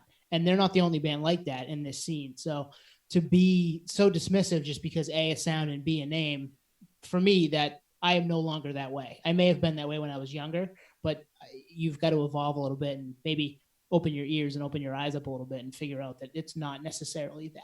So, and I think Hatebreed fits this perfectly. Yeah, it's actually it's funny when we tease this on Instagram today. When we hashtagged heavy therapy, I looked at the hashtag and like what other posts were out there. The Yep. first band that came up, someone had posted Hatebreed, Nice. heavy Oh, wow. therapy. And one last thing I'll say is, for this segment, I picked a legacy band, which is Hatebreed. Been around for 25 years. My next one is more on the new end of the spectrum. Ooh, So, nice. so Nate, what you got? I was gonna pick something different, but I'm actually gonna go with this one just because there's. I wanted to piggyback off of what Tone was saying with Donnie's Basement. You got a guess? You're gonna steal one from me, I think. Oh, shit. I got three though, so good. You're good. Go for it. I do have a Any guess. Yeah, the guesses? fragile. Huh? The fragile. Yeah, I know it's kind of obvious when I said that, just because we listened to the shit out of that album. Yeah. Yeah. And I brought this up. Actually, speaking of the first thing that came to mind, this is the first album that came to mind, mainly because it's it's a double album, so there's a lot of songs, and I don't know. I think it might be the core album, and there's maybe two others, actually, two that I picked that kind of fit this like medication for like I need an outlet to almost help me, channel this frustration, anger, whatever. I'm a pretty level-headed person, but like many people, I have frustration issues and so forth. So, um, metal music is definitely my outlet, and another, I guess, positive throw pitch to the music industry is the fact that metal music is very much so therapeutic, and so this is a good segment because this album, Nine Inch Nails, The Fragile, is so dark and so deep, and the lyrics are pretty heavy. Yeah. I mean, I dissected this album so much over the last 20 years or so. But listening to this album, Tone and Donnie's Basement, and then I'd go home and listen to it more. It's like talk about like Dead of the Winter album. This is just such a solid work of art, and it helps you. You get through it, and then you listen to this album through, and it's kind of up and down. It's all over the place tempo wise. So yeah, the Nine Inch Nails, The Fragile, it really was the album that kind of hooked me in. I had listened to other stuff previous and post The Fragile, but this album just like, I don't know, it just really hooked me in. I was like, nice, I totally understand this like industrial music, metal, crazy, pretty somber and depressing lyrics to an extent, but I think we have also talked about where Trent Reznor is today, and he's a father of like 4 kids. He scores films, so there's a weird kind of nerd aspect to it where that you can kind of come out the other side because the music's very honest, but the fact that you can be a working professional and have a family, and this music is kind of like an autobiography of Trent Reznor. So to come out the other side, he was dealing with some serious drug addiction issues too, unfortunately. I never dealt with that personally, but it gives you hope, to know that on an autobiography standpoint that this guy made it. He put out this music. Maybe it helped him. It definitely helped me. And I didn't go nearly what the struggles that he went through just to listen to the lyrics alone. But I mean, I think we talked about maybe 4 weeks ago or so that I would put this album on as like a backdrop to like the news because I had a hard time digesting this. I try and I'm a naturally optimistic person. So when I see things that are basically catering to what looks like an apocalypse in real time, it's hard to go about my casual and happy self. So having a Nine Inch Nails Fragile album to almost help digest difficult times makes me better and makes me more human. And interestingly enough, this album is timeless in that sense that I can use this as different ways to grow. And I love this album. And I think it's the reason I've seen him so many times. And I consider Trent Reznor an absolute idol of mine for sure. Yeah, and I mean it kicks you in the face on the first track, right? Somewhat Yeah. Damaged. I mean, holy crap, that's a heavy song. I remember listening to that song in my bedroom, living at home still because I hadn't moved out just yet. I was still a little younger, and blasting that song, and my mom being like, "Are you okay?" Because it's just not a happy song, and there's a lot of non-happy songs on this record.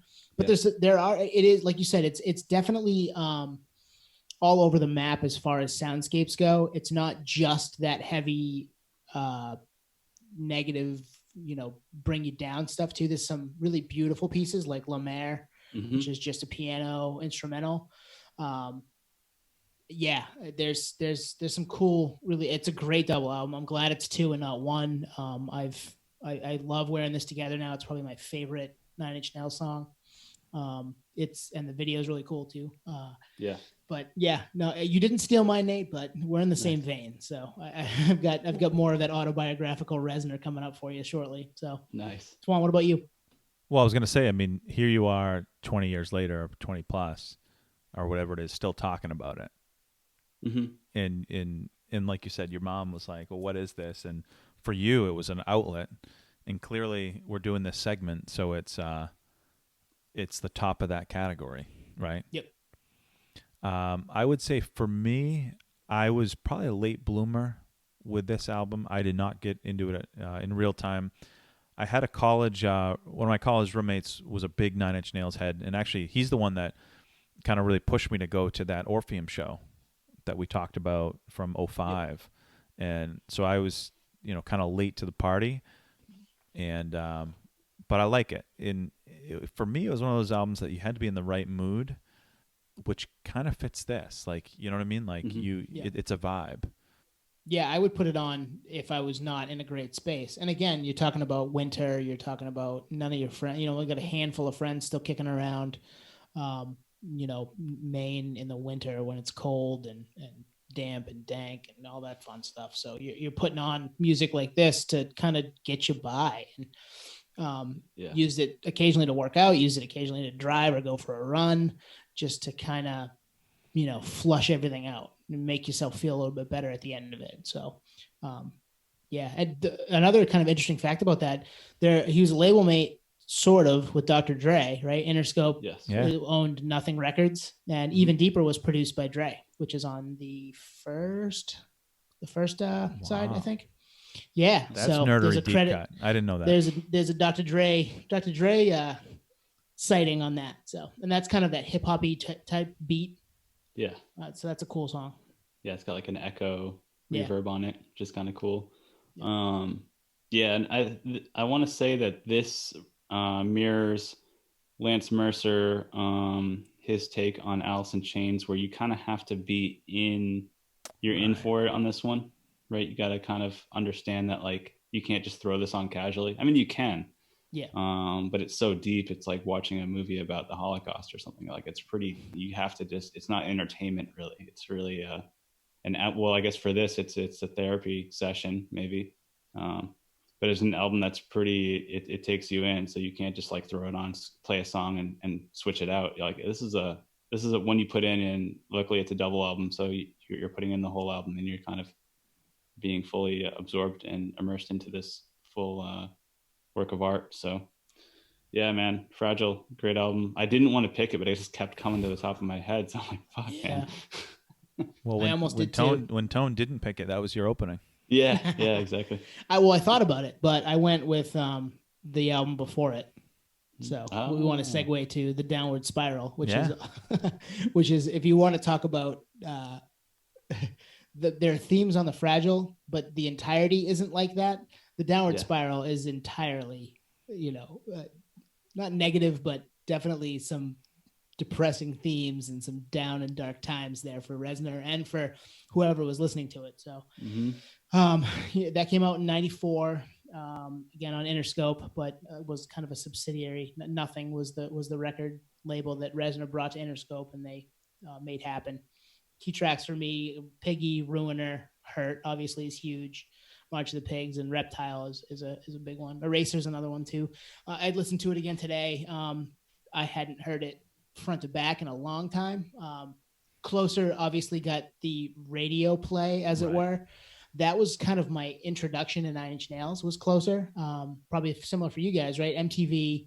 That video could only be played after 9 p.m. and they cut it, and it was censored, and it was this like taboo thing for a 10-year-old to see or a 9-year-old to see. So I remember being at my grandmother's house because we didn't have cable and trying to go and find it whenever we would have to stay there for the weekend for something. I'd be like, all right, I'm going to go upstairs and watch MTV because I want to see this Nine Inch Nails video because it's something that I'm not supposed to see at my age. How old were you? 10. Yeah, 10, 11. Wow. Back when MTV played videos, right? I mean, that's the insert MTV doesn't play music joke. But it was an album that he made in the Manson family murders house. They rented the house and put a studio up in that house, Charles Manson. And, it just had that dark vibe over it from the start. And, closing with Hurt, obviously not a very happy song, but a therapeutic song. Look, the cover, the Johnny Cash cover is really cool of that song too. So there are some people that found a lot of uplifting, getting through a tragedy, getting through something bad with that song. So that's probably the kind of pinnacle of this as far as this segment goes for me, is that song. But there's some other good ones on there that are heavy, and it's kind of my first real industrial rock metal type fandom was Nine Inch Nails, and probably still one of my all-time. Talking about The Fragile before, I love that record too. So nice, man. Yeah, true that there's a little Nine Inch Nails theme here, which is cool because it's so deep and it's so true to the core. So Trent Reznor, idol of mine, idol of ours, I guess, collectively. But yeah, I listened to this album actually after. So this was one of those situations where I checked out The Fragile and kind of went backwards and checked out this after the fact, and agree that it's another heavy record. Like that Alice in Chains thing, it's an undertaking. You have to really kind of understand that you're going to be listening to something that's pretty deep and touching some pretty heavy emotions, maybe emotions that you didn't even know you had. So that's always an interesting thing that music can do that. I remember reading something about Trent Reznor that really touched me, which is he said that he wants to write music that changes the world. And I think that probably any band thinks that that's why they want to play music, right? Other than maybe getting girls or something. But he said he wanted to make music, that changed the world, like U2. He used U2 as an example. And I remember thinking, man, U2 and Nine Inch Nails are like nothing alike. They're like, if anything, the complete opposite from each other. Because U2, well, at least in some cases, U2 is very like, well, we mentioned Beautiful Day, right? It's very happy, inspiring, kind of like heavenly guitar sounds and so forth. But it shows that you can have music from two different sides of the spectrum that doesn't have to always have this golden, smiley, everything's fine outlook on life, because if it's helping in some way, that's what it's there for. It's the hot sauce to your food, and it's the pepper. It's serving a purpose. So when I read that quote, it took me like a few years to really truly understand it. And the more I got into the music, I was like, oh wow, this is changing the world, because this is the music for that. This is like that movie that came out at the right time. This is like that painting that resembles, generation. So it really transcends time in that sense. And I think Nine Inch Nails, for that reason, and Trent Reznor as an artist really stands out, because he is like the epitome of that, like industrial, sad, dark. But he's not there anymore. Yeah, and that's what's inspiring. You can use this stuff, this kind of music early on, especially to get through to where he's at now, which is, seemingly obviously he's kicked the drugs, which has been a huge thing for him over the last 15, 20 years. And, he's scoring films and winning Oscars and being a family man. And he's a very articulate guy to listen to talk and interview. There have been a couple of really awesome interviews. Yep. He's an interesting cat for sure. I got a couple of fun facts about this time frame for them. Nice. Richard Patrick was in the band at one point, touring with him. Filter? From Filter, Yeah. yep. Right before Filter. And they had a little, falling out, and he was gone. And then Portrait of an American Family, Marilyn Manson's record, was recorded in the house. Parts of it anyway, not all of it. Parts of it were recorded in the same house as the Downward Spiral. So that fits too, right? They were similar veins. So it's funny that both of you independently pick Nine Inch Nails, because kind of like conventional wisdom, casual listener thinks Nine Inch Nails, for whatever reason, is more of a downer, right? Yeah. They're more of a downer music. But if you know them, you know the songs, know the lyrics, it's almost like a roller coaster. It can bring you there, but it comes up. You know what I mean? Mm-hmm. So good pulls. Like I wouldn't have, and I'm probably in that camp where like I wouldn't have thought to pick them for this, but now that you think about it, it's like, yeah. No, they fit this. They totally fit this. Last little thing, cool podcast, Sound Exploder. It's especially if you are a producer of music. He did an episode for the song The Lovers, which came out a few years back. Really cool explanation of his process and how some sounds are made, and kind of similar to our behind the intro music, not nearly as well known person as Trent Reznor is, but yeah, check that out if you're into that stuff. All right, Tuan, number 2. Yeah, so this one, like I said, I wanted to pick a legacy band, but I also wanted to pick a more current band. And it's not like this band just came out. They've been around since 2010, I think. And I would say the casual listener probably has never heard of them, but I'm going to kind of make some comparisons, more mainstream comparisons that you would kind of connect the dots, and hopefully you'll go check them out. But the band is Incendiary. Incendiary is from Long Island, New York. Started in 2010, 2009, 2010, and they're more into that, like by genre they're a hardcore band. They have that kind of groovy New York vibe to them. But where I say I'll kind of bring them to the mainstream is the vocalist, the singer, has a Zach De La Rocha vibe going on. So I would say the music is probably heavier than people are used to with Rage, but vocally, total Rage vibe. So the album is 1,000 Mile Stare, and the song that I'll put on the playlist is Hard Truths Cut Both Ways. And vocally, it's got like, I mean, you wouldn't be convinced it's Zach, but it's got Zach vibes, and I think our listeners will definitely dig it. So when I think about, kind of dialing it back to this heavy therapy, a lot of times when I want to, get my head right or whatever, I'll work out, I'll run, just clear my head. And I listen to this album. This is my go-to album in recent years. This came out in 2017. So it's Incendiary's the band, 1,000 Mile Stare is the album. Are you guys versed with these guys at all, or? No, I haven't heard this one. I've heard of them, but your explanation will make me excited to delve into some of that tonight, because I'm going to need to stay up overnight again. So I'm excited to throw on some of this heavy therapy to get me through an overnight at work. So we've talked about Zach De La Rocha's first band, Inside Out, or I don't know if it was his first band, but the band before Rage. The singer of Incendiary, Brendan, channels Zach in that Inside Out era, and that's cool. I love this band. Couple key tracks, Still Burning, which is the first track of the album, and then Hard Truths Cut Both Ways sounds a lot like Zach. Nice.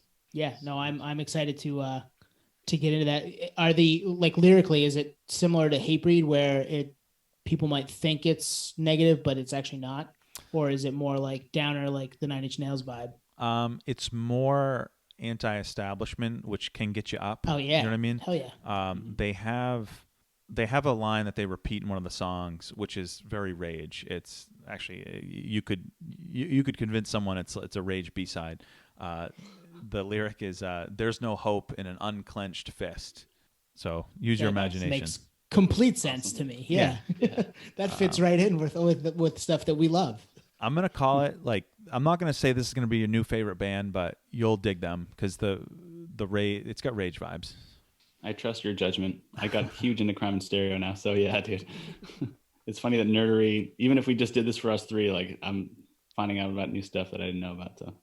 And I knew picking them, people might not have heard of them, but if it turns anyone on to this band, then it was worth it.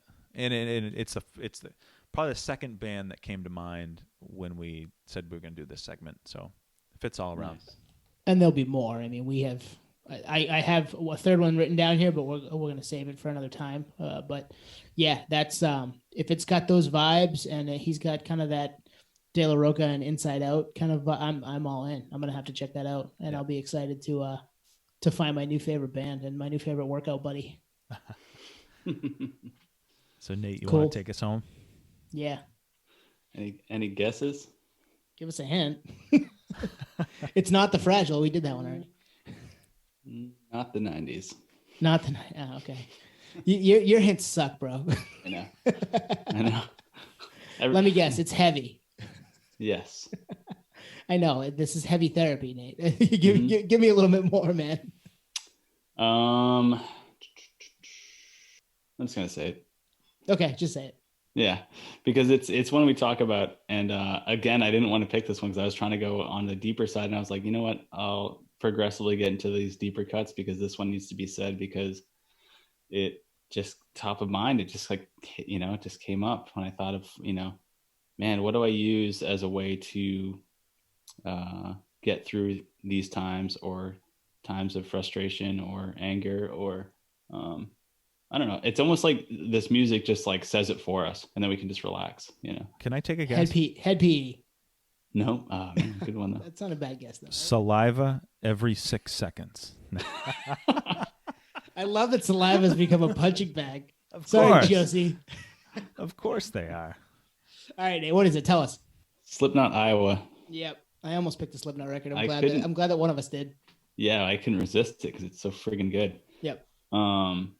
And it's just one of those weird things where we were lucky enough that it came out when we needed it, when the music was pure and when the band was they're still amazing. They're still putting out amazing stuff.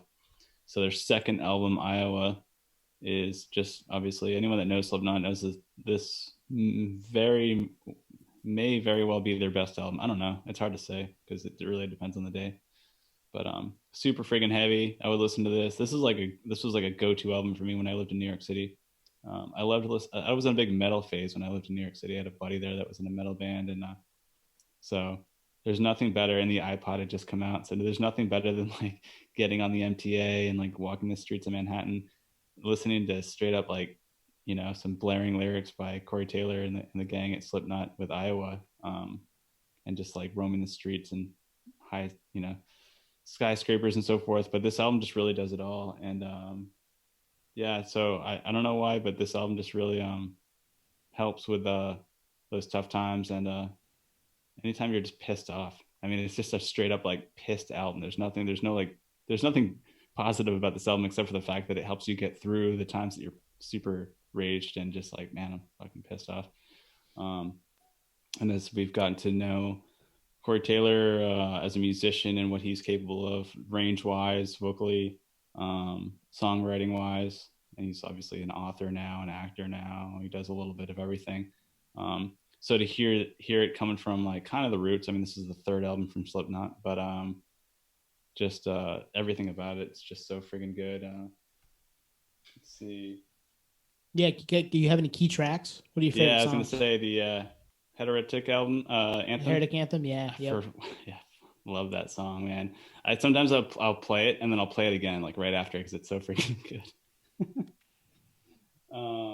Everything Ends. I love that song too. I don't know. It's such everything sucks, everything's ending album. It's just this album should have come out today kind of thing. Yeah. Yep. But yeah, and they were accessible then too. They were still playing venues we could see them in there. Have either of you read either of his books, any of his books? I have not. So I read Seven Deadly Sins, and there are a couple of chapters that totally explain why Iowa was the way it was, and why they were the way they were early on. Was it a Like dark, he had a pretty dark shitty space? upbringing. Yeah. He had a really shitty upbringing. So there's some. It was good to read it and gain an understanding for some of the lyrical content and the music and the anger that came behind some of those songs, like Left Behind, and it was the Heretic Anthem, stuff like that. So it was it's worth reading. He wrote another book about ghosts, which I kind of want to read, but I haven't gotten to yet. But the first one's good, Seven Deadly Sins.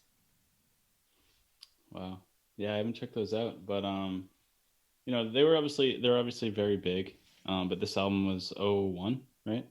Yeah. So we were in high school, and they were huge then, but for good reason, because this album's killer. And they just, they're from Iowa. This is named after the album Iowa. They're middle of nowhere, 9-piece band that just like slays, and still one of the best live bands you can see, I believe. I hate to make comparisons sometimes because it really doesn't make sense, but this would be probably like the Kiss for our generation in terms of like the makeup and just the overall like showmanship. And yeah, it's just a full-on production. I had never seen, I think before I'd seen Slipknot, I actually saw Kiss. It was the only thing I had seen that had like a full-on production like that. And then when I saw Slipknot, I was like, oh, cool, nice. It's sweet that I have something that I can say has a full-on production, because for a while I didn't really get it, and now I totally understand that that's part of the show, and it's the full package. And I love this album. Disaster Piece is another key track that I really like too. But this album is just a banger. I think anyone that's a metalhead can agree that this is a pretty essential album to vent out to and just kind of yeah, definitely get through the pain. I think they definitely check the box for this. And we'll do a Slipknot episode at some point, because for me, who's like, I do have pretty deep roots with metal. Deep roots. Yeah. Whether it's like old Obituary or Suffocation or, you name it. So I have context of bands that are, more metal purists really love that shit on Slipknot. But it's like, no, if you listen to this album in particular and Self-Titled, like, this has it all. It has blast beats. It has everything. Like, it's just, they did go a little more pop sensibility. Like, take Left Behind. I don't know if you guys know this, but there's a radio version of that song, just like they did with Wait and Bleed. So, like, oh wow, there's holes that people can poke in. But like, if you listen to this, if you put this album on and didn't tell anyone who it was, it would get a different reaction for the metal purists. And the live show is so killer. I saw him for the first time, I think, last year. I took my dad down in Massachusetts, and it was a killer show. But yeah, bring it back to the segment here. Yeah, this is like, if you want to lift weights, listen to this album. You know what I mean? Yeah. Yeah, they this was, and I think I've touched upon this in another episode. We were talking about going to shows and being converted to different types of music. This is kind of my gateway into some of that heavier stuff, being more open to going to see these bands live. And honestly, you go see a band live, especially a band that puts on a show like Slipknot does, you're going to be converted. Like, it's hard not to be. That the show that we saw, it was probably, I can't even remember. I want to say it was like it had to be at least 8 or 10 years ago, down in Mansfield, Nate, for what was the name of that festival? They had a bunch of bands with them. Mayhem, yeah, Mayhem Fest. So we went down to that, and you just needed somebody to go with you. It was just you, and it's like a 3-hour drive for us. So I'm like, yeah, I'll go. And I'm, hesitant and didn't want to really do it, but I was like, it's live music. I like music. I'm sure I'll find something I like. And just by the halfway through the set, I was like, holy shit, these guys fucking rip. And like the guitar, the drumming and the drummer going upside down, and it, like just the stage presence for all of them. It wasn't just Corey. Corey's obviously got a huge stage presence, but just you could look at any one of the 9 and see something crazy happening on stage. Hitting a keg with a baseball bat, or just all kinds of amazing stuff happening, and fire.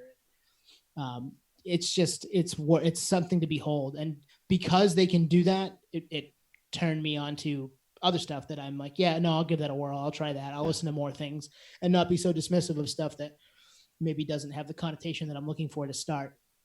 It's worth opening up your ears and checking it out. Yeah, I think it really brought to the forefront the fact that you can be in a metal band, scream, but also sing. Because Corey's got some melody in even these early albums. Of course, with Stone Sour and other bands, he even went more so that route. But I think that this kind of changed it, and that's maybe why they got onto radio or maybe signed to a major label, because he has those elements. So they knew that he was a strong frontman from the start, and that there was going to be some. I don't know how the metrics or how these things work internally for record labels, but they must have known, like, oh wow, this vocalist has something that maybe is going to allow them to go a little bit longer than 1 or 2 albums. So we should probably sign them for like a 7-album deal or something like that. I don't know. Just kind of nerding out in that sense. But yeah, man, and Corey's influenced by Trent Reznor. So there's a lot of comparison there too. A lot of the stuff's coming full circle. When you mentioned the keg, clown hitting the keg with the baseball bat, it reminds me of Nomar Slevik. You know what I mean? That's a sound that everyone knows is like a keg sound, or if you drink, I guess. So they implement that into the music. There's literally 2 members in the band that just hit kegs. And it's awesome. Yeah. But you nailed it with like the heavy with the melody. So Left Behind, early on when you were just introducing this album, I was like, Left Behind could be the heaviest in parts, heaviest album song on this album, but it's also the most melodic. It just has it all. And I'm not talking about the radio version, because the radio version is a little more stripped down. Yeah. Well, they had to be if they were going to get any sort of play that way. So Iowa has some tough hangs as far as radio friendly is concerned. I think not that they're tough hangs, but you know what I mean. Oh man, some of the lyrics are pretty dark. I tell you, go back and read that book. It'll make even more sense. Yeah, that's cool. Because I know he had a rough childhood. The what I have heard or read, it seems like him and Marshall Mathers have a similar upbringing. It was pretty like a broken home kind of situation. Which sucks, but lends itself to art like this, and coming out the other side, it's awesome. And that's, I think, why I chose maybe Slipknot and Nine Inch Nails, because it's nice to have some success at the end of the tunnel, light at the end of the tunnel. Like, man, shit's tough. Life's hard. Life's like really fucking hard. So if you can get through it, and doesn't mean you have to be a multi-platinum recording artist to do it, but shit, man, music for us average people is pretty sweet to have this to help get through any difficult times. So yeah, Slipknot, Nine Inch Nails, all these bands, it's been real. Times are tough, but I feel happy. I feel super elated when I listen to Nine Inch Nails and Slipknot. I'm like, man, life's good. Life's great. Well, you can find the positive in it, at least within the therapeutic release of it. And that was the goal of this segment to begin with, was it's not the happy vibes, roll the windows down stuff. It's you hole up in your bedroom and turn your headphones up really loud and just get through whatever you need to get through. And this stuff helps. Or work out and push things and run and find that energy through the music. So that's why we picked these songs, these albums, to get us through that stuff. Yeah, this is gonna be a hell of a playlist. It's gonna be loud. It's gonna have some edge, some bite. Yeah, I think I know we had I prepared a few others. We'll pause it there. Again, like a lot of these segments, it'll be ongoing. Every few months we'll kind of break a few of these into the fold, but I think we'll probably wrap it up. Yeah, I think that's a good spot to stop. Again, hit us up on the socials, at Patio Slave, Twitter and Instagram. Slow Burn on Twitter, we're there. I kind of spearhead that. Twan and Nate kind of spearhead the Instagram. We're all there, though. If you've got a question for one of us, throw it out there. We all see it. So we're very responsive. Or shoot us an email. We'd love to hear from any of you, all of you, wherever you're from. You'll get shouted out. We love to shout out our listeners. So yeah, check us out there and hit us up there. It would be great. Well, thanks all. And throw us a review. We love seeing those come up on Apple or any of the platforms. That's really cool to see. We've seen a few of those on there recently. Yeah. Peace, podheads. Bye, guys. Cheers.